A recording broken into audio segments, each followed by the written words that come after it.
Just a few questions first. Full name?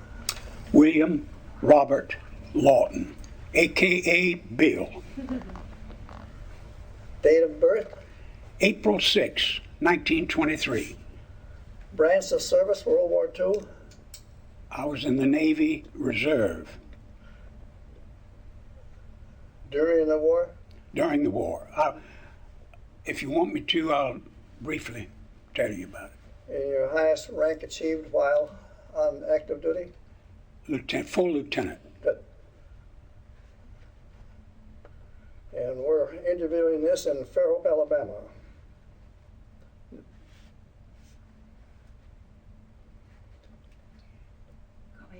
Family was from where? My family, my mother and father were natives of Illinois. They came down here in 1922 and to Mobile. My father came to work for the GM and then Railroad at that time. And he settled in Mobile and remained there all of his life, and so did my mother. And I was born in Mobile. Siblings that you had? I had one brother 5 years younger than I. All right. His name was Ray Carl Lauten Jr. Good. And what was your employment and education prior to military service? Well, the only real employment I had was as a curb boy at a drugstore while I was in high school. Except I did have an employment as a timekeeper when they were building what they call the Defense Housing Project, when Brooklyn Air Force Base was being built. That housing project was to last 5 years. It's still in operation. It's what they call Birdville now over in Mobile. And I was a timekeeper there. I went to work on my bicycle. And I had to be there at 5 a.m. That's when they started work. I was the last one usually to leave because I was the timekeeper, usually at 9 o'clock. That was fun, incidentally. I also worked as a bag boy at a grocery store, one of the Delsham's grocery stores in Mobile. It was fun. We worked on Saturdays. Saturday morning, we had to be down there about 5 or 6 o'clock to clean the vegetables up, put them out, put the produce all on out, and then worked until 10, 11 o'clock at night, sweeping up. I think we got paid $2 or so. For what period of time? I worked we worked there about 2 years. I also worked at a poultry store, delivering poultry. During the war, this was before I went into the service.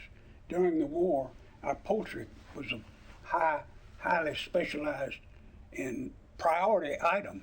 So we delivered poultry all over the city, to grocery stores, to restaurants, and eggs. And I did some canneling of eggs. And I worked there for about 2.5 years.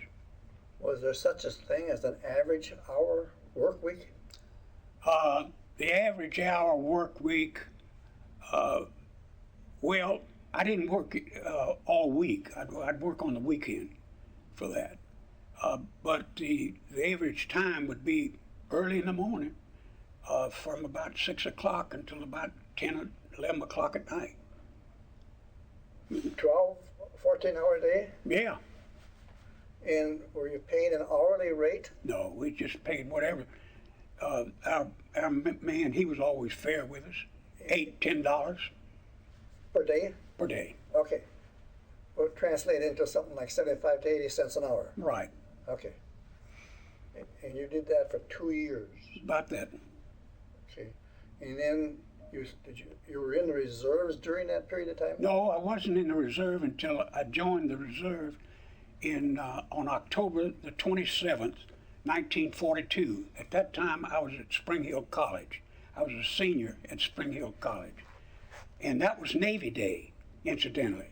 I signed up for that at New Orleans. I took the train over to New Orleans and took the physical exam. It was a very tough physical exam, very tough, and I passed it. Was that a part of the V program? V7 program, which is deck officer, Okay. as opposed to the V5 program, which was naval aircraft. And you attended college full 4 years?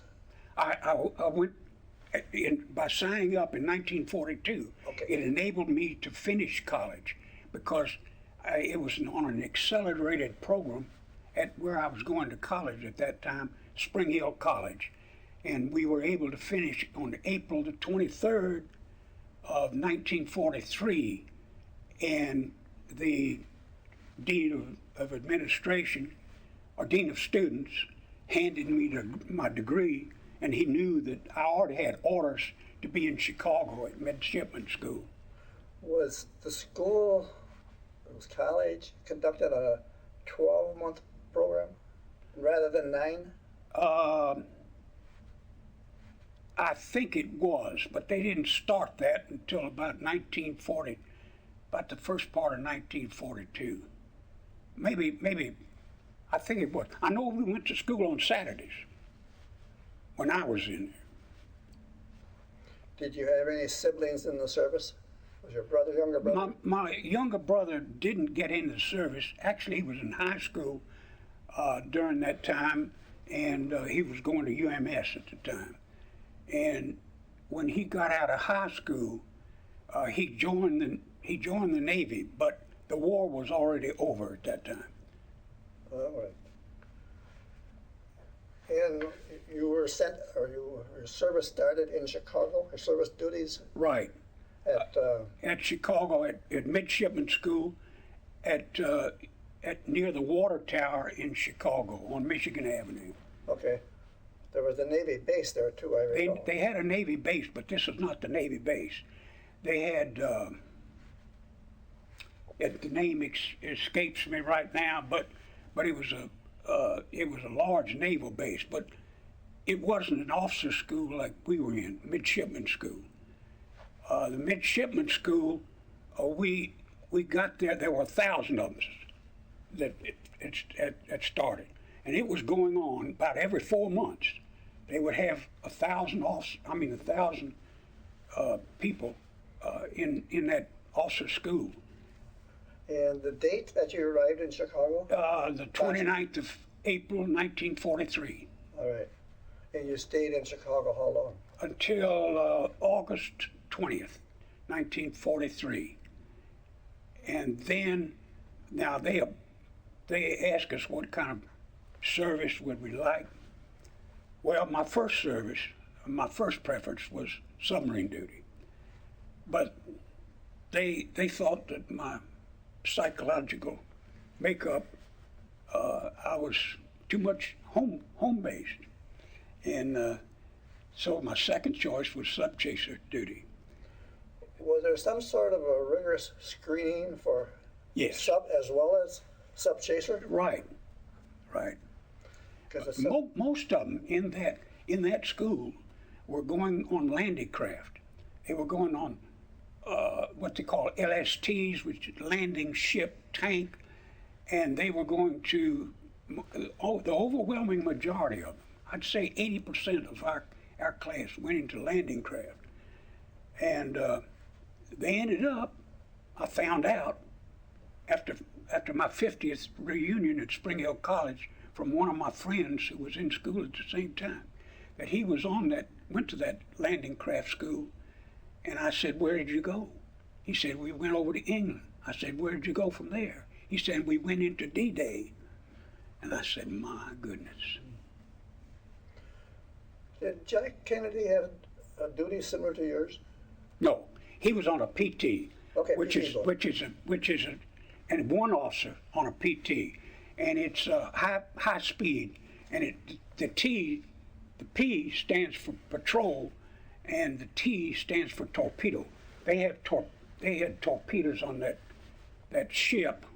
They call it a boat, PT boat. It was smaller, but it was faster than a Subchaser. Okay. Any problem getting accustomed to the regimentation? Not really. Not really, because we were pretty well oriented while we were in Chicago. I mean, it was you saluted every officer you saw on the street. For the first 3 weeks we were there, we wore a white hat with a blue ribbon, blue band around it, so that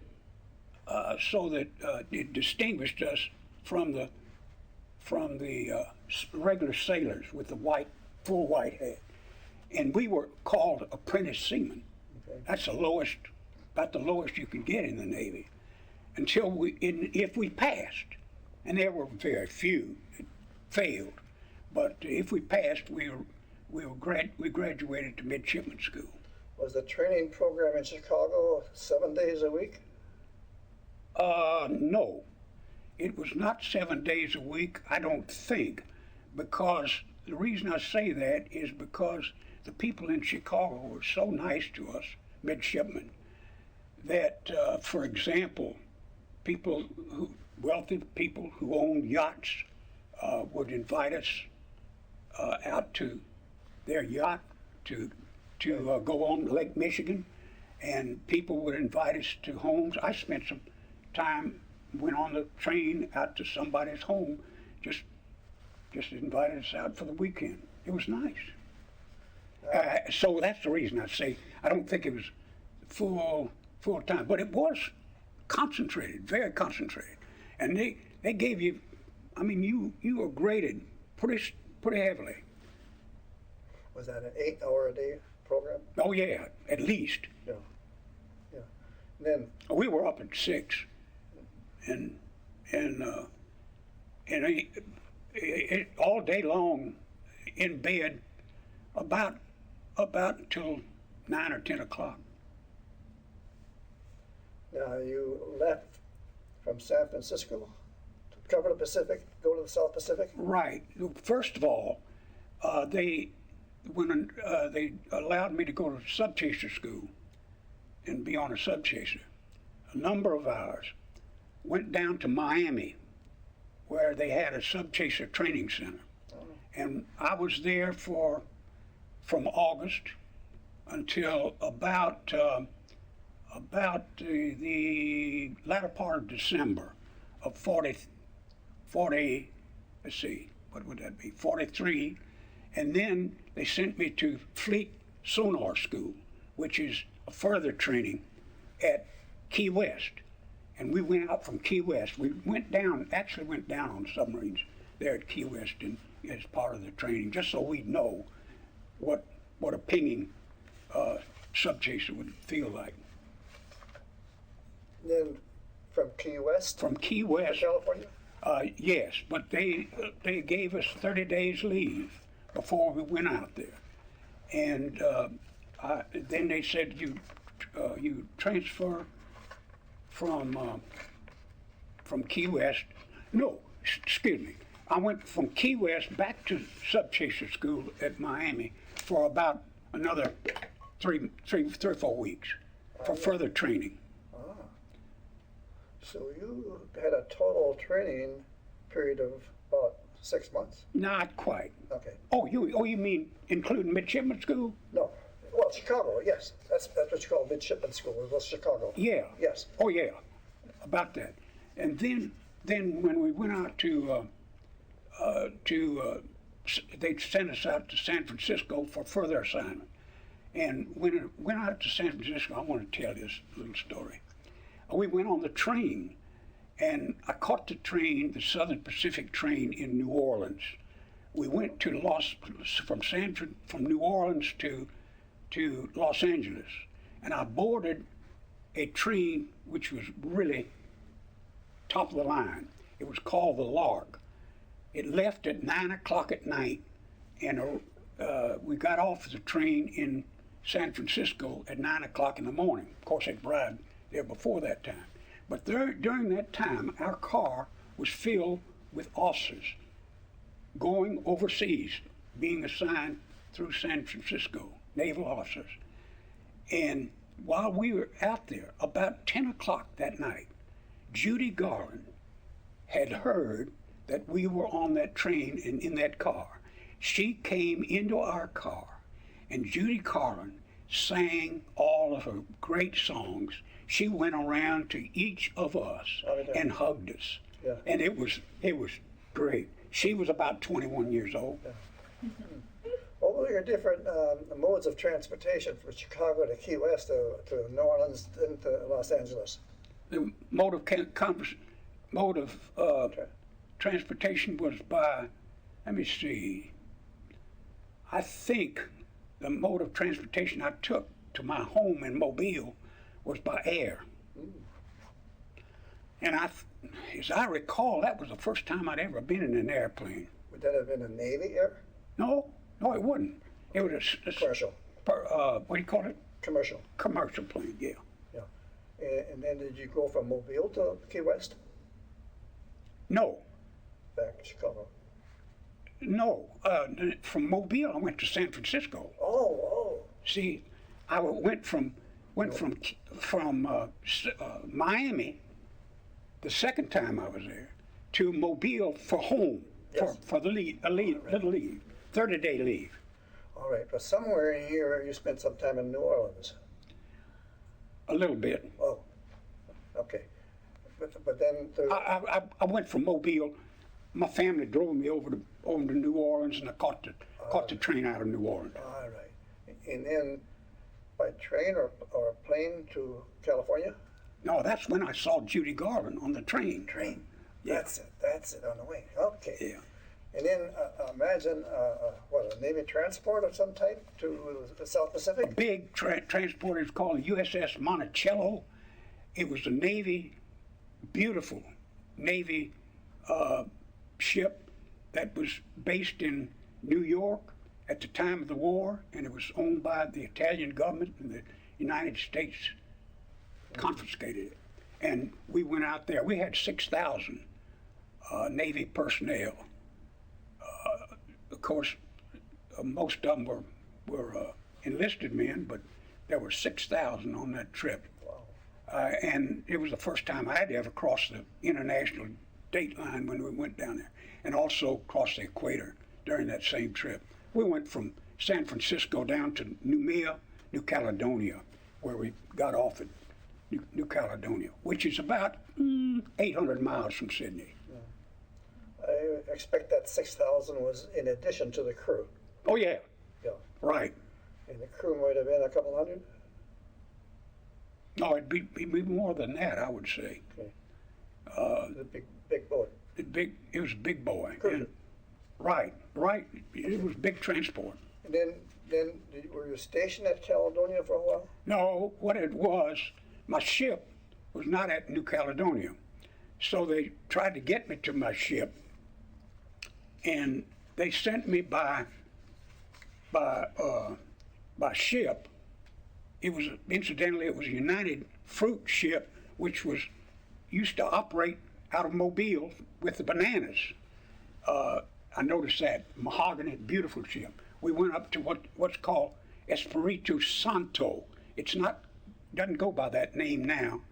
It now goes by the name of Vanuatu. Vanuatu. That's a ship. And there's an island right over there. It's the same island that James Michener wrote about in Tales of South Pacific, and which the South Pacific play was patterned after. I didn't realize it at the time, but I found it out later. And then I still didn't get the ship at Espiritu Santo. They put me on a plane.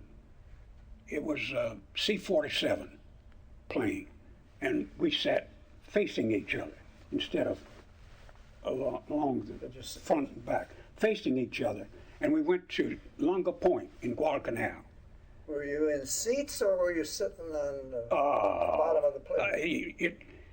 Euphemistically seats. Yeah, you were actually sitting on the bottom of the floor of the plane. Yeah, something like that. And you probably did not have any kind of security belt, did you? I can't remember whether we did. Yeah. Now, did any of your classmates from any of your prior few months' activity go with you to Caledonia? Not to New Mayor. I can't recall. Okay. I don't remember that. I don't think so. We stayed in San Francisco about 3 or 4 weeks before we went. All we had to do was report in to make sure our ship was not there to take us where we're going, to New Caledonia. Does that look like your home?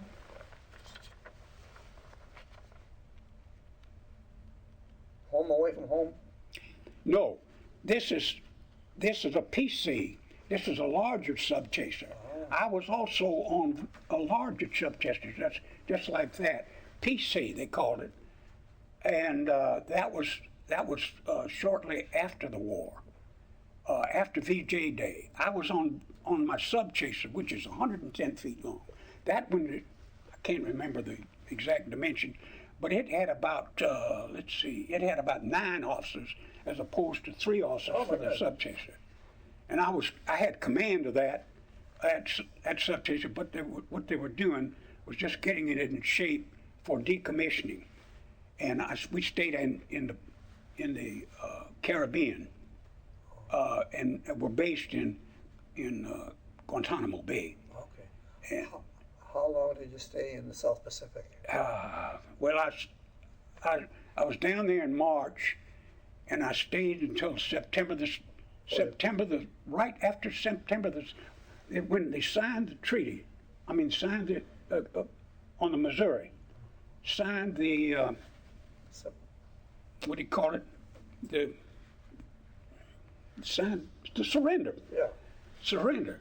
I was on a ship, not a Subchaser, but I was on a ship, a tanker, coming back from my duties. I had been relieved of duty out in Ulithi on my Subchaser, and when September the 2nd came along, I was still on the ship. It was about probably September the 6th when I arrived at Long Beach, California. All right. September 6th, 45 was the signing of the treaty with the Japanese. Yeah. And I think that when you arrived at Caledonia was spring? Right. It was like March or April, 1944. Yeah. Now, did the Japanese, particularly at that particular time, have a submarine force? Oh yeah. They did. They had not only large submarines, but they had small submarines. As a matter of fact, you may have heard of the Indianapolis, the USS Indianapolis. Well, when the USS Indianapolis, it brought the atomic bomb out to Tinian from California, the Indianapolis, the cruiser.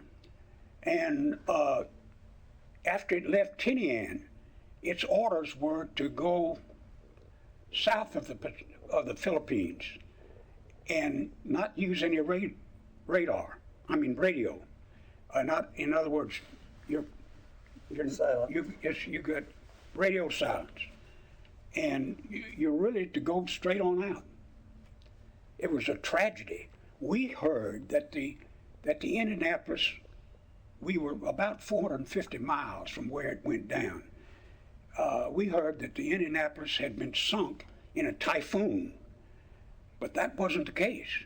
The Indianapolis was sunk by a Japanese submarine which caught it out there, and it was a long time before those poor sailors ever got any relief. There were so many of them that died in the water, eaten up by sharks, because they couldn't even get notice to the headquarters from that. It's really a tragedy. It almost brings tears to my eyes to think about it. And that was perhaps late August 45? That was not late August 45, because late August 45, we had already dropped the atomic bomb. That was before we dropped the atomic bombs, probably in July. All right. Now, did you know of their mission? We didn't know the mission, no. It was secret, top secret. No, nobody except maybe the president. Maybe not him.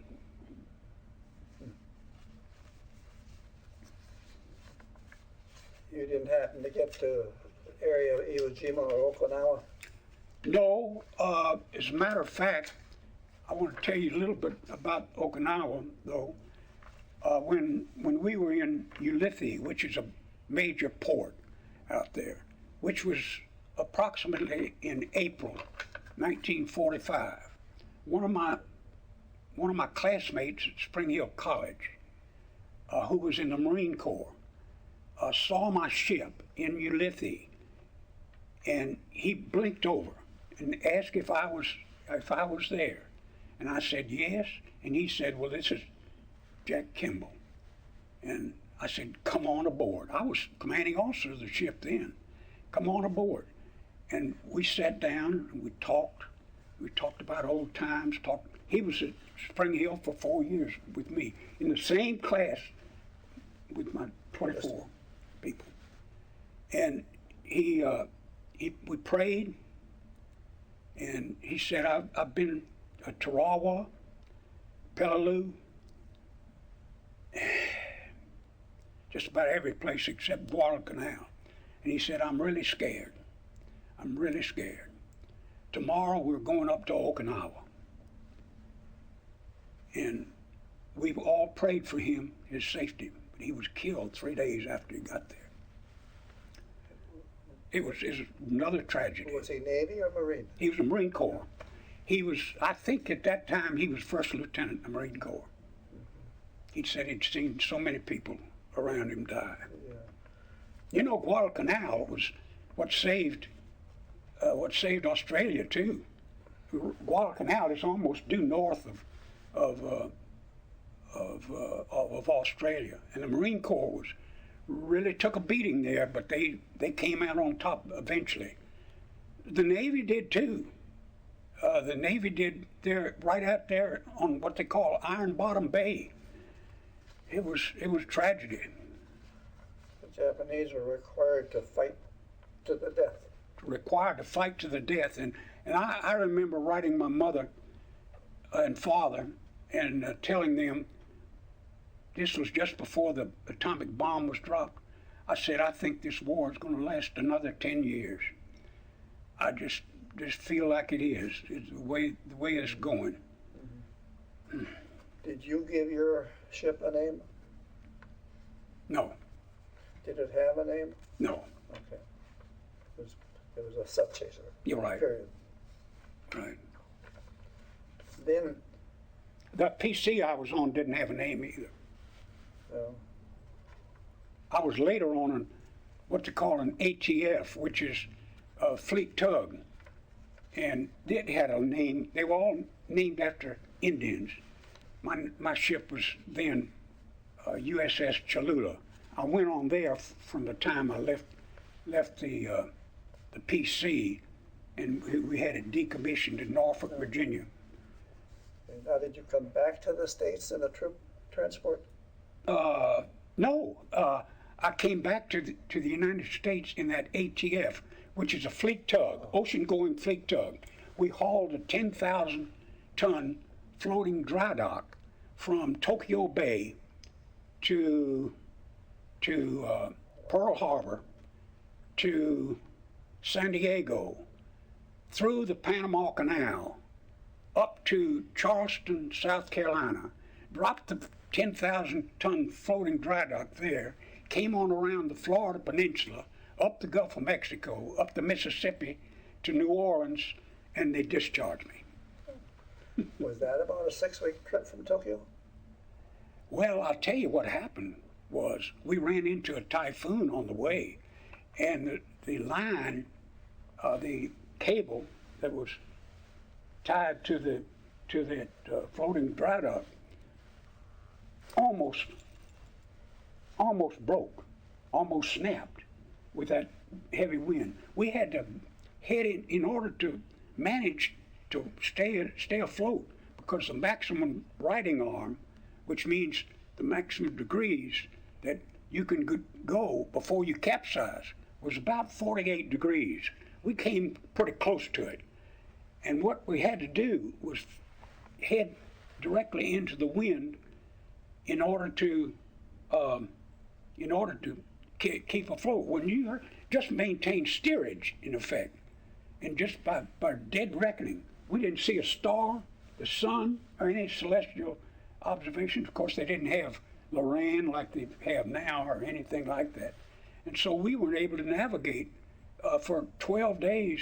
But when we came out, we were only about 4 or 5 miles away.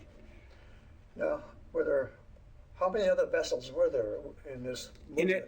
In this movement, there were one other fleet tug, and one other. He was hauling a floating dry dock just like we were. Similar in size to your sub? Right.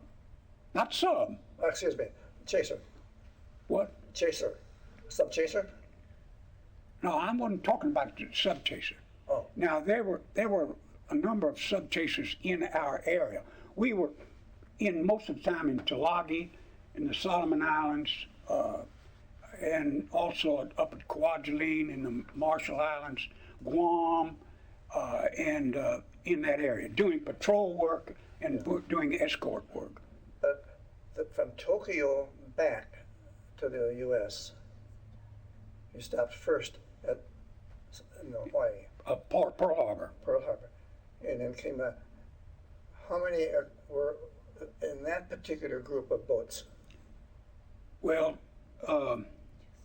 that's when I was trying to tell you that there were one other fleet tug and one other who was hauling, was hauling one other floating dry dock. Now that I don't know where they were, but there were one of those floating dry docks that did snap the cable, and they were scared to death. That was a pretty small fleet. The three of you were a pretty small fleet. Well, now, so you wind up again in New Orleans, and you say you're discharged. Yeah, well, separated they called it.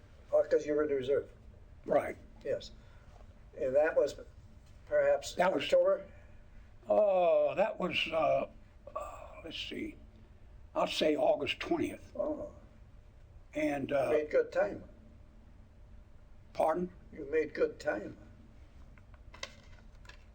Well, this was August 20th, 1946, see? Oh, 46 we are. Yeah. Oh. Yeah, because you see, the war was over when I was on that PC. Yes. You know, I was telling you, we decommissioned that ship, and then we were mostly in the Caribbean, around there with that PC. But then I went on the fleet tug up in Japan, but by that time it's 46. See, the war's over. Was it 46 though that you left from Tokyo? Yes. Oh. Yeah. All right. Right. See, we weren't about to be in Tokyo when the war was going on. All right. And your family meet you, or you perhaps had a leave maybe before you were released from active duty?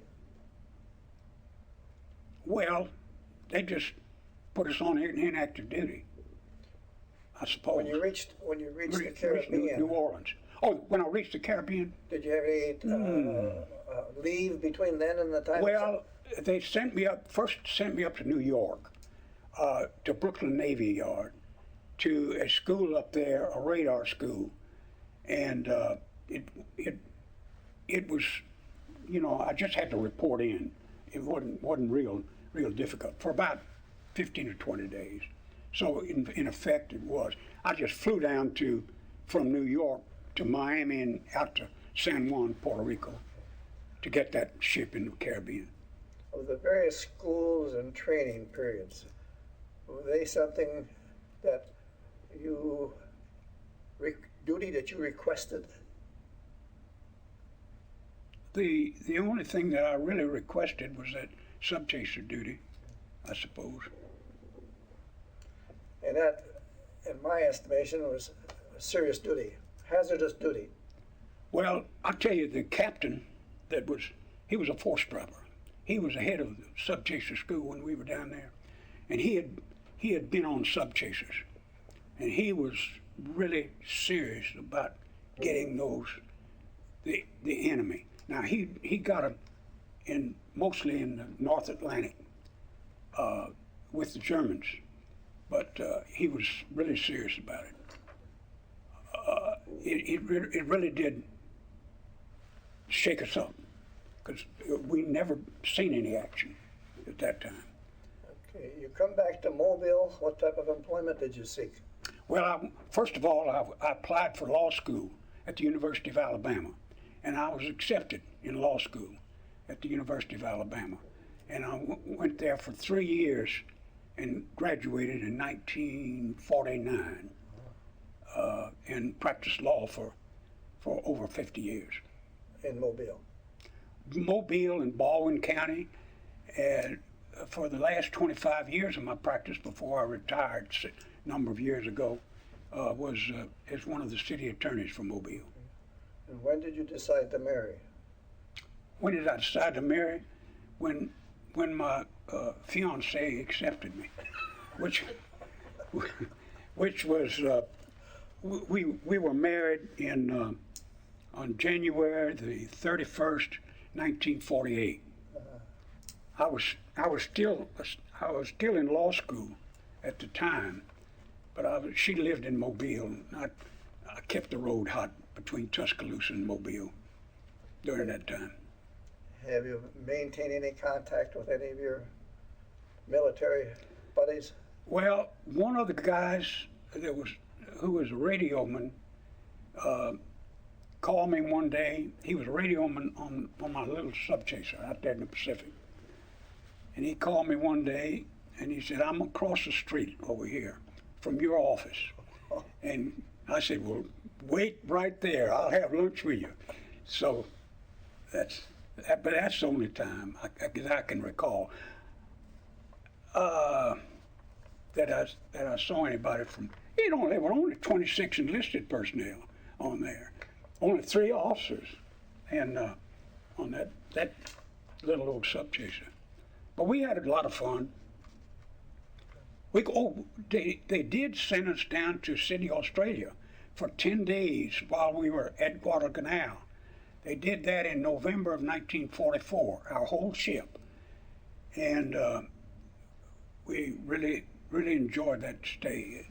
One of the ships, there were two Subchasers went down there together, and one of the ships, the other ship, had to have some minor engine repairs, and so they stopped in Brisbane. We stopped in Brisbane before him, and we went ashore in Brisbane, which is north of Sydney, about I'd say maybe 400 miles north of Sydney. And they told us, it was Army Air Force guys we'd see at a bar or wherever, told us, "Wait till you get to Sydney." And Sydney was such a beautiful city. I would put it on multiplying San Francisco, which I think is a gem of a city, by 3 times, and you'll have Sydney. It's beautiful. I've never been back there. One of my granddaughters got back there about 2 to 3 years ago, and my son-in-law. Were you able to move beyond Sydney, the city itself? Well, we could, but we didn't. Okay. We had a cab or something like that, to take us, and the people there just treated us royally. They knew that the Americans were so much revered, and they were so much revered because they had really saved Australia from being attacked by the Japanese by getting Guadalcanal and New Guinea. What do you feel the influence of military service had on the rest of your life? Responsibility, I would say, number one, and enjoying the freedom that we have, and it's been a pleasure for me, really, I wouldn't want to serve again right now. I really wouldn't. But it's been a pleasure for me to be able to look back and say, I got to places I never would have gotten before. I was in Tokyo we were there before I picked up my fleet tug for several weeks at least. And I was there when General MacArthur was there and saw him. The Tokyo people shoving each other on the trains is a massive thing. And the people there were very humble. And we just kind of felt a little sad for them, you know. I still feel sad for them, even though the Germans were ruthless.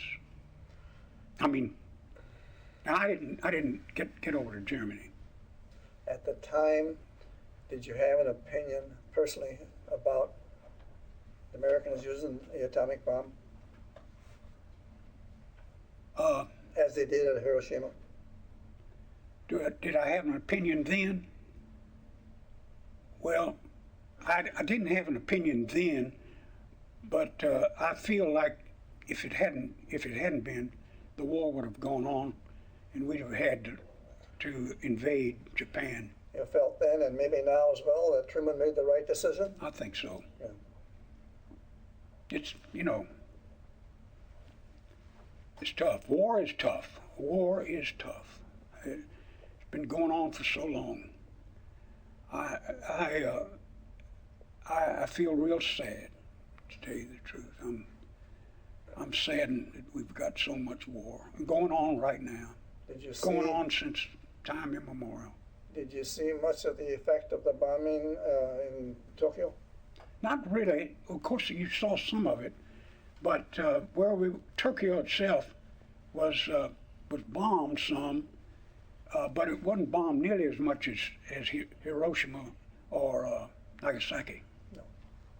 And we didn't get out there. Well, I think this interview was very, very interesting, and I thank you. Okay, I thank you for having me. Yes.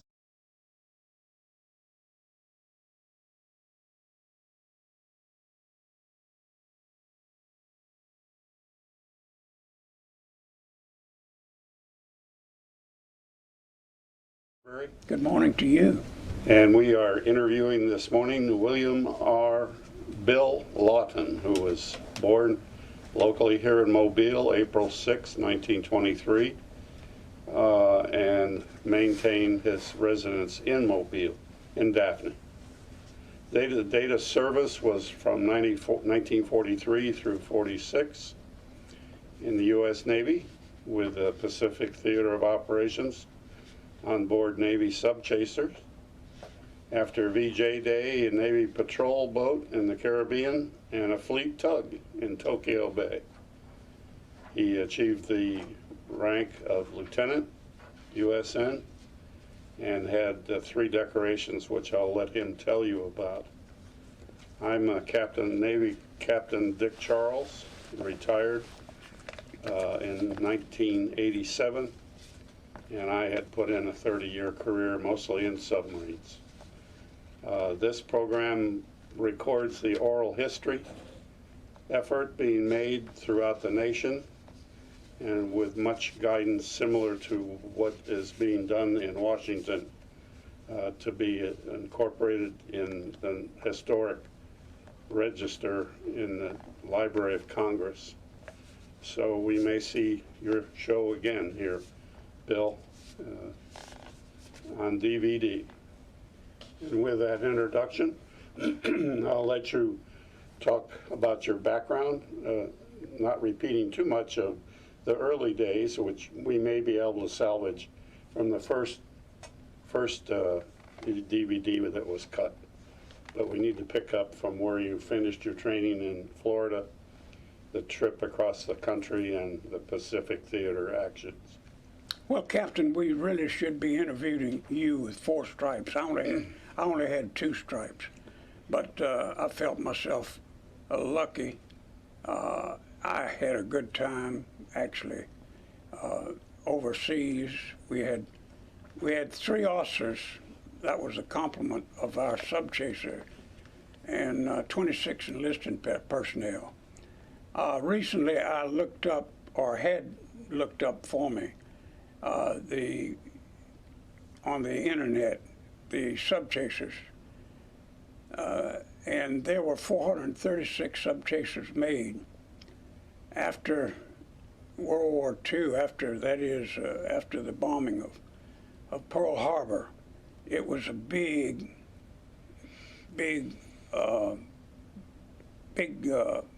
threat to the United States. We even had subchasers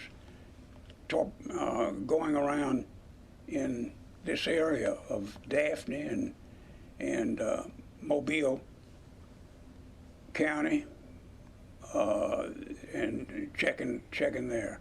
When I left the United States to go overseas, I left from San Francisco, went down on a transport, went down to New Caledonia, and then when we got off there, we went up to Espiritu Santo, which was in the New Hebrides Islands. I was still chasing my Subchaser, and we finally got it in Guadalcanal, or Tulagi, which is just 20 miles north of Guadalcanal. We picked it up there, and our duties were mostly confined to escorting vessels, cargo vessels, ammunition vessels, up what they call the slot in the Solomon Islands. And while I don't think any submarine chaser ever got a submarine except one, and that was in the Solomon Islands. But what they did was stay above surface, and with their sonar equipment pinged under the water, and it scared the submarines from coming up to the surface because they might lose energy, and if they did come up to the surface, they would be hit by destroyers, which had a lot more firepower than Subchasers had. And the destroyers would go along with us and take care of those. And that's what we did. We stayed on the surface and pinged. And while we didn't actually get any hits on submarines, we felt good because we felt like we were keeping them under the water, so they wouldn't be able to knock off our and bomb our ships. We went. Our vessel was confined mostly to the Solomon Islands, which included Guadalcanal. I want to say something about Guadalcanal. Like I said, we had 3 officers on board. 2 of our officers had been played football, one of them with the University of North Carolina, other one for the University of Holy Cross, and subsequently at the University of Notre Dame. We went over and played basketball on the Guadalcanal. It was shaped almost like a slant. It was a rock, nothing but a rock, but we played basketball up there and had fun. Doing that. Going up, we also went up to, we were given orders to go up to the Marshall Islands, including Kwajalein, and then over to the islands, Inuitok, and Guam. I was ordered to go over to Guam to get orders for further transportation. They ordered my ship to go to Ulithi.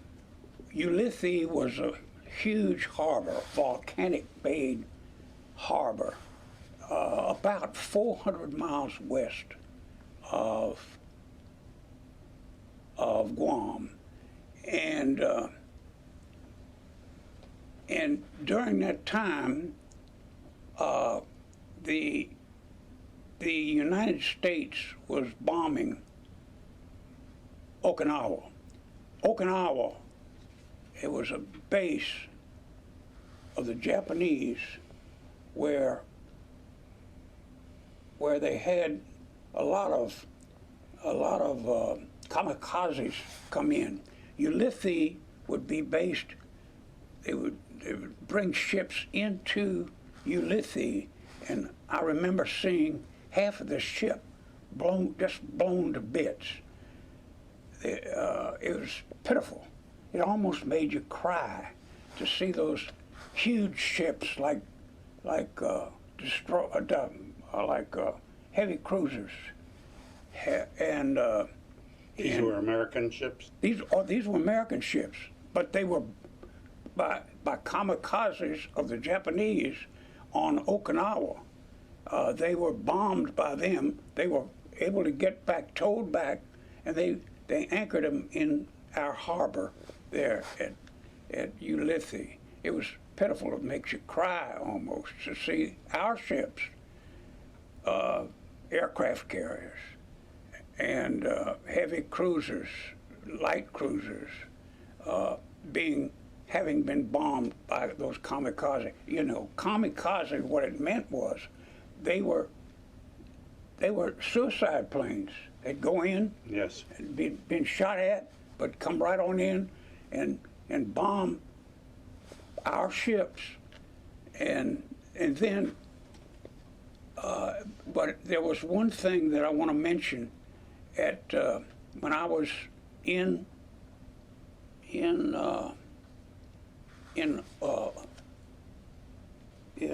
the island, the port there, where those ships were, where our harbor was, Ulithi, I received a message, and it was from another ship, a large ship, and asked if Bill Lauten was over there on my ship.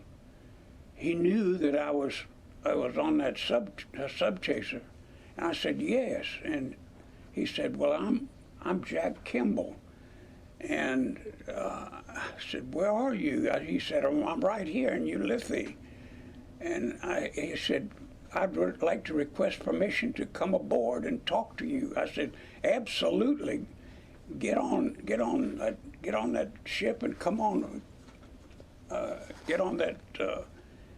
Was he an old friend from Mobile? He was in my class at Spring Hill College. We had 24 that graduated in that particular class. He was from Helena, Arkansas. Well, he came on over. Like I said, we had 3 officers on board. There was only room for 3 officers on board, and I was the skipper at the time of the ship.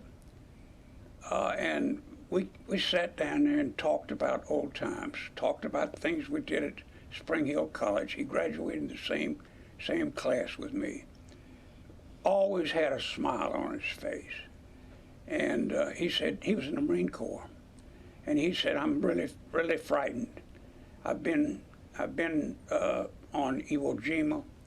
I've been on Tarawa. I've been on Peleliu." And he said, "Tomorrow we're going up to Okinawa." And I said, "My goodness, that is really something." 3 days later, I received notice that he was killed on Okinawa. I cried like a baby.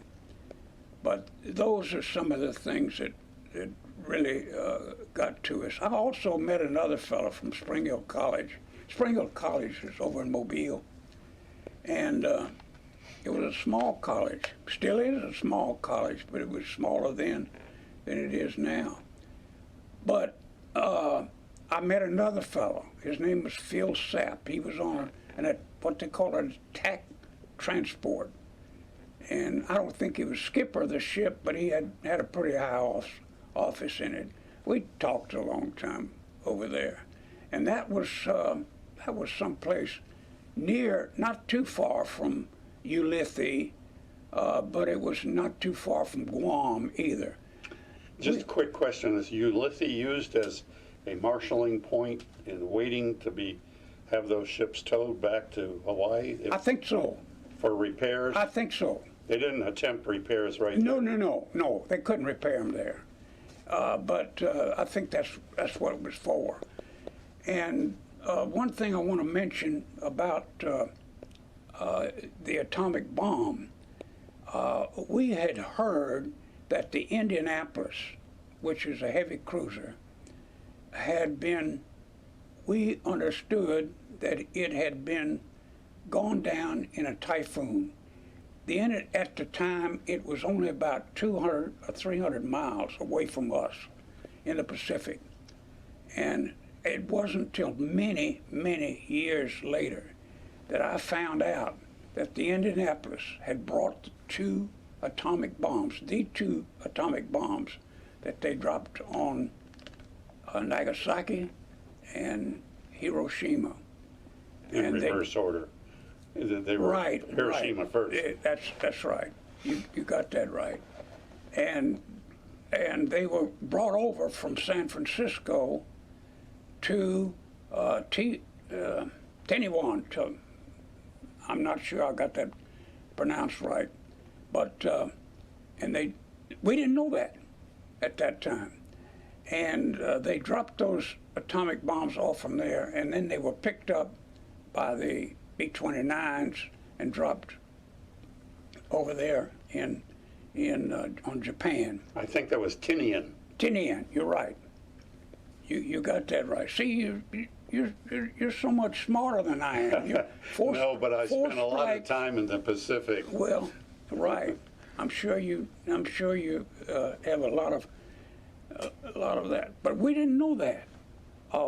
We thought all along that they had gone down in a typhoon. Actually, they had received orders,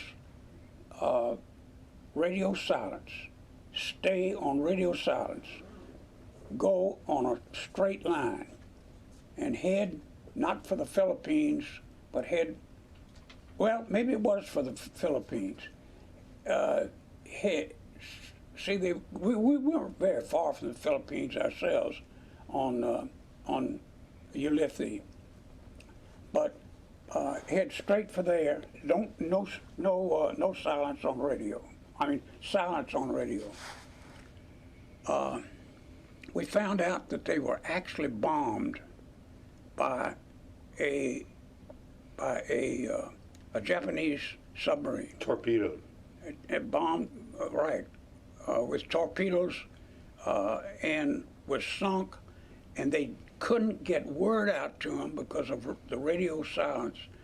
It was pitiful. They stayed out in the water for so long, and so many of them died right there in the water. It was pitiful. We didn't find that out until much, much later, that it was that way. The reason they couldn't get the word out was because that heavy cruiser went down in less than 2 minutes. Yeah, it went down fast. And they tried to get a radio message off, but it was never acknowledged. Right. We found out later too that the skipper on that ship had felt so bad about it that he committed suicide. Later on, not right away, but later on. It was pitiful. But we had the word that we had gotten was, Captain, that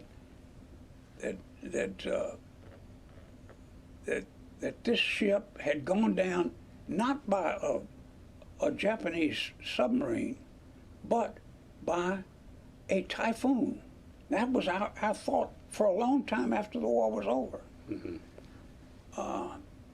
After the war was over, I was sent to be commanding officer of it was a larger submarine. It was what they called a PC, and it was based in the Caribbean. What we were doing was air-sea rescue work, but we were just patrolling around in the Caribbean after the war, and then really what we were supposed to be doing, and which we did, was getting that ship up to Norfolk to be decommissioned. I stayed on it for decommissioning.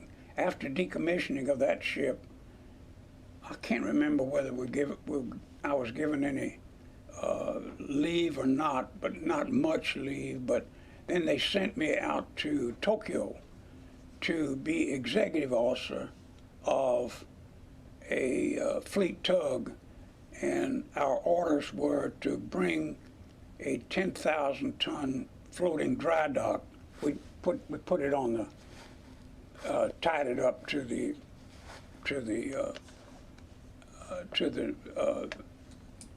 fleet tug, and towed it into we towed it first to Pearl Harbor, then to San Diego, then down to Balboa, through the Panama Canal, up to Charleston, where we dropped the 10,000-ton floating dry dock off, and then And one tug did all that work? one tug did all that work. Wow. But they had several tugs that were doing similar work, and then we took it on around to the peninsula of Florida and up the Gulf of Mexico, up the Mississippi River to New Orleans, and that's where they assigned me from. Separated me from the service, from active duty. But coming across from Tokyo Bay, between Tokyo Bay and Honolulu, we ran into several typhoons. And in order to do that, you got a maximum riding arm. Our maximum riding arm on that tug was 48 degrees, and it came real close to it. What we had to do in order for us not to hit that maximum riding arm, meaning, of course, Right. if you go Cannot past that, list more than that in degrees without danger of turning turtle. yeah, right. If you went more than that maximum riding arm in degrees, you would capsize. Well, in order to prevent that, I was a navigator at the time, as well as executive officer. What we did, we headed the ship directly into the wind, so it wouldn't get on those waves and capsize. Consequently, we had to go by dead reckoning. We weren't able to see any stars, sun, or anything like that in order to get navigation points, and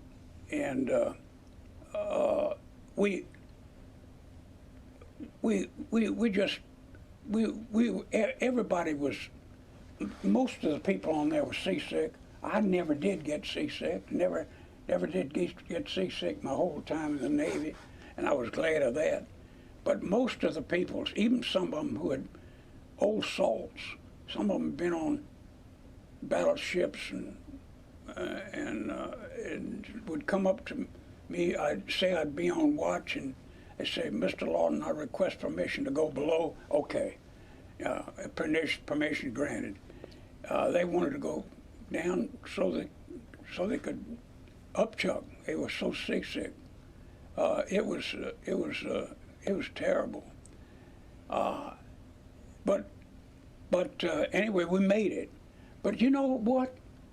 I went into Pearl Harbor, and at that time, they hadn't. It was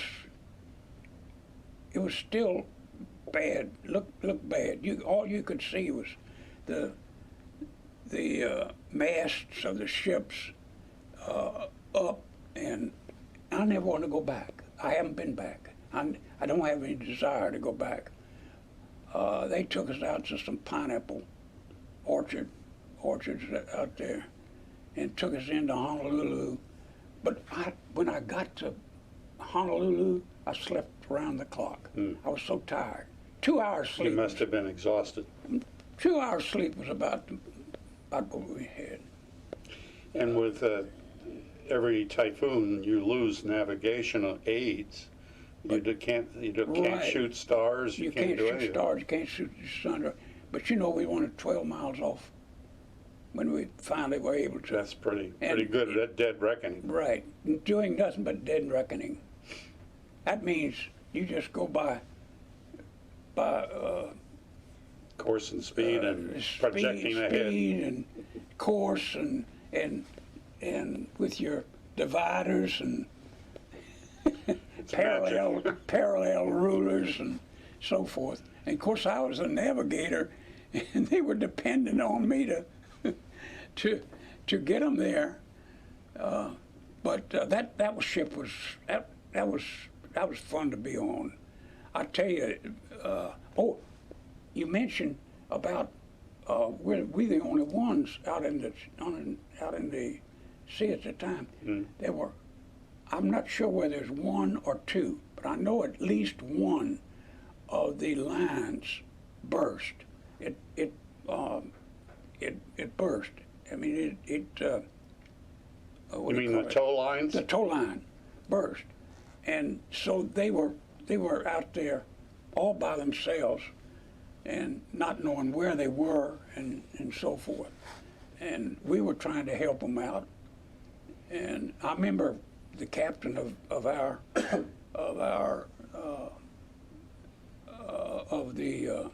the ship we were towing. It was a floating dry dock. Mm-hmm.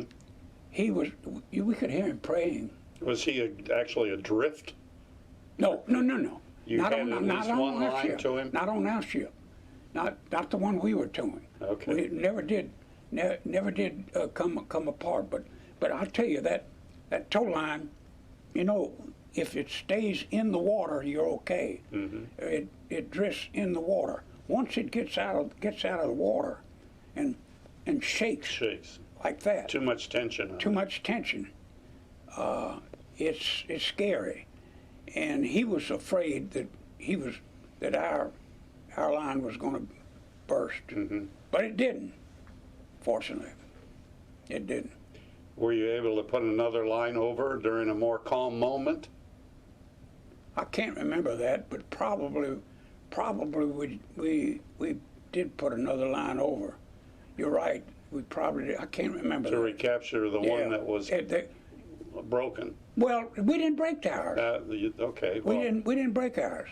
We may have put another line over just in case we did. Mm-hmm.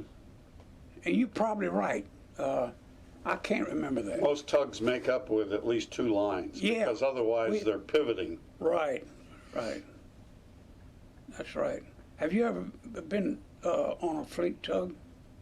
I've been on them. I have ridden them, but I haven't commanded one. No. Or been on a ship,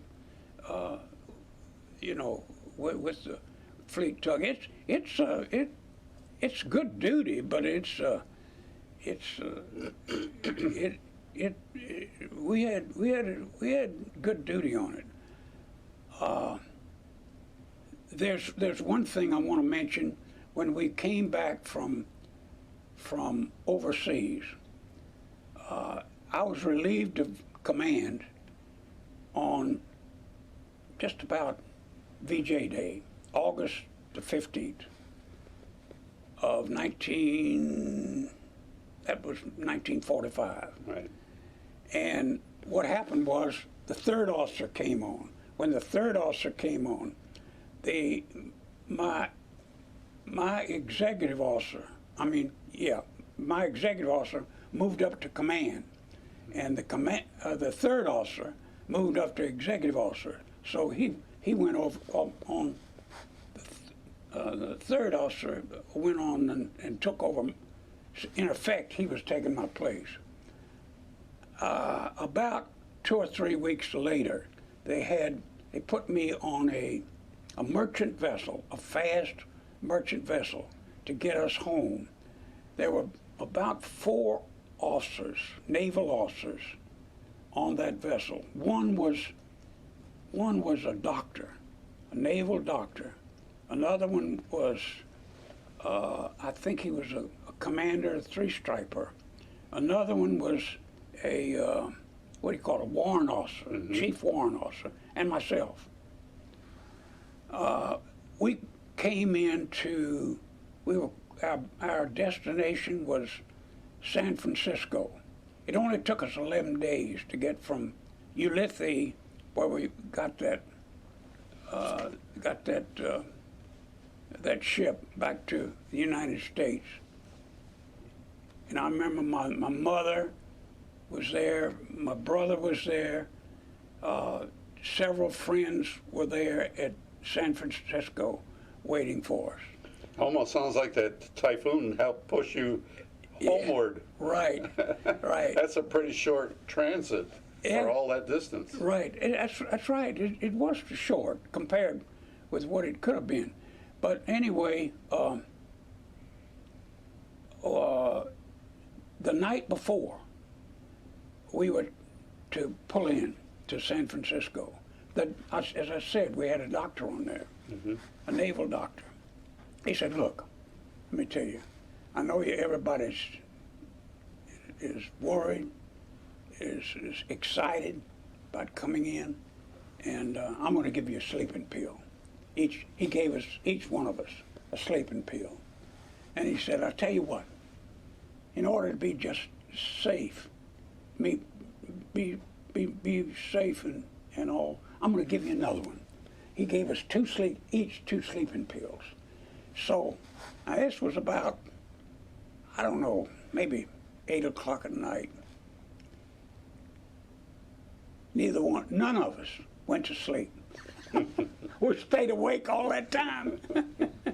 Well, it's a little bit. We couldn't go to sleep. It's abandonment of your responsibility to have somebody awake that knows what they're doing and is a member of ship's company. That's right. That's true. That's true. Well, I think that was a good move. You did the right thing. Right. What else do you want to know?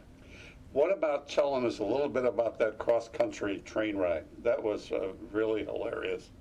Oh, well. Going to San Francisco after all your training on the East Coast. Right. Okay, well, we left on the train from New Orleans, and we went out to Los Angeles on the train. On the train from Los Angeles to San Francisco, I was bound for San Francisco. On the train from there, we got on a train called, I had to pay a little extra for it, called the Lark, L-A-R-K. And it left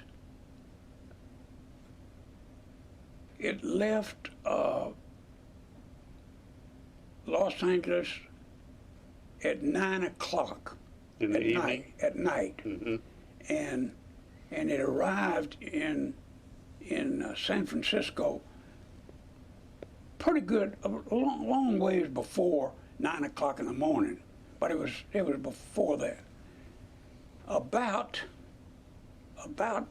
We'd been on the train. There were a bunch of us, all officers, on one car on that train, and about 10 o'clock, in walks Judy Garland. Judy Garland, as she had heard that we were on that train, and she wanted to sing some songs for us. Oh, our hearts were going pitter-pat. I was about 21 or 22 years old. She was about 22 years old. Good-looking girl. She was good-looking, and she sang all of those good songs. And everybody just applauded her. And she went around to everybody, put her arm around everybody that was in the seat there. I never will forget that. And gave him a kiss. Yeah, yeah. We gave him a little kiss. Not, it wasn't on the lips, No. like we'd have liked. This was a hug and a cheek kiss. Yeah, like we'd have liked. But she was a good-looking person. Had a good time. Well, that was a noble effort on her part to keep the morale up. It was, and we didn't even know she was on the train. And you had quite a number of cars in that train with other officers or other military in the train, or? I'm not sure. But she singled out your rail car. I know that. Yeah. That's Right. wonderful. That's a great story.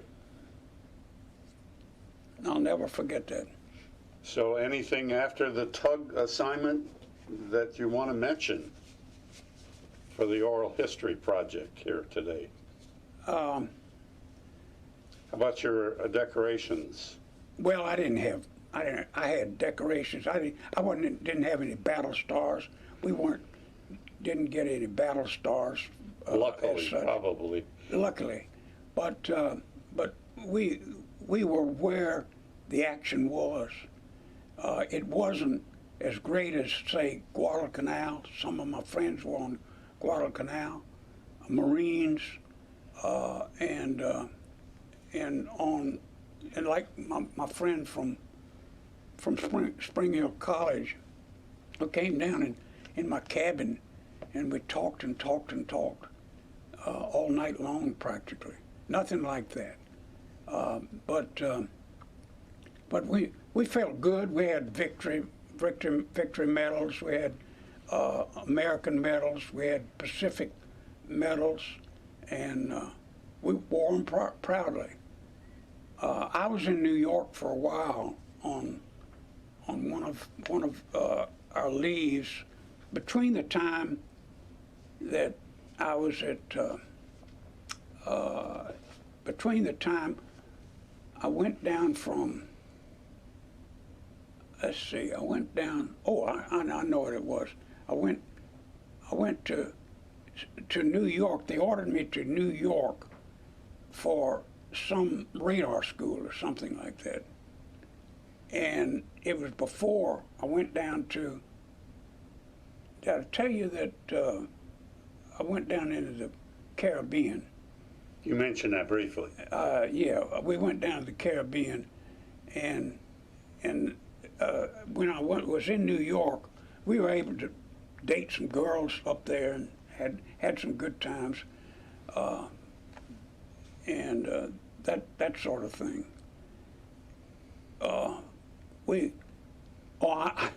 One of the things is I took a date out to the Waldorf Astoria in New York with the fellow that's on my ship.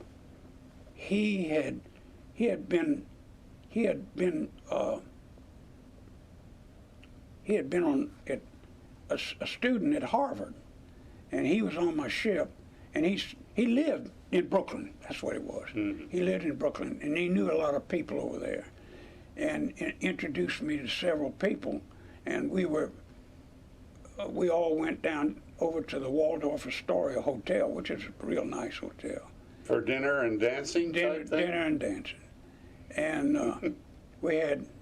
I remember we had some drinks, and they came around and asked us if they could take pictures for the Waldorf Astoria for, we had public relations uniforms on and everything, and public relations. The picture was printed in the Mobile paper, and my mother said, I want to know what that was that you were drinking in the Waldorf Astoria with that girl. I said, Mother, it was, of course, when I had left her, it was Mother and Daddy.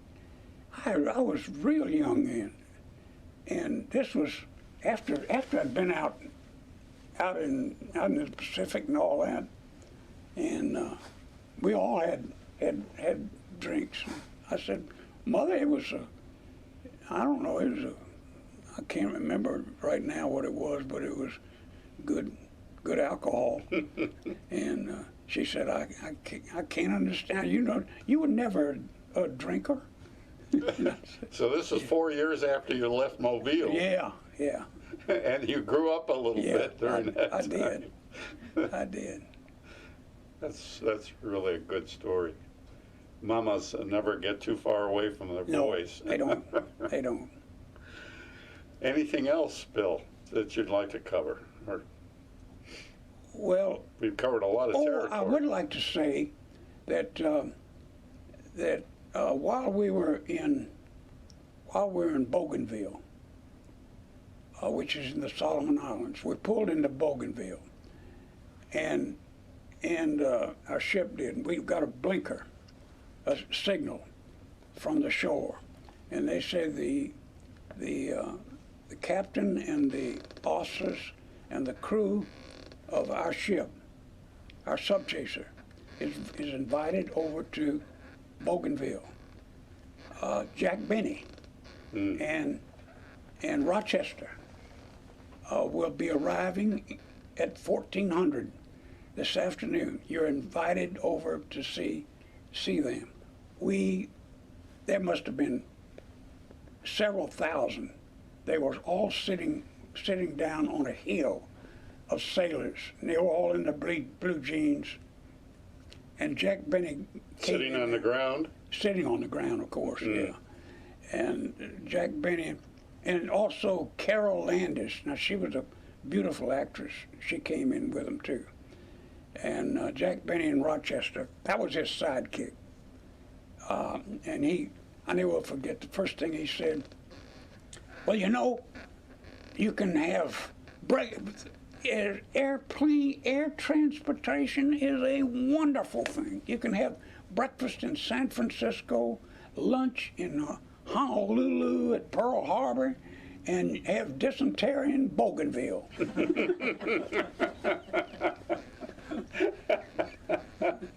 He never missed an opportunity for a joke. Yeah, that's right. He was good at it. That's great. Anything else? Or do you want to wrap it up? Let's wrap it up. Okay. Well, thank you very much, sir. Thank you. It was a wonderful interview. Your help. Thank you. It was It was great. fun. We've captured the moment, I hope, in spite of earlier technical difficulties. We did good.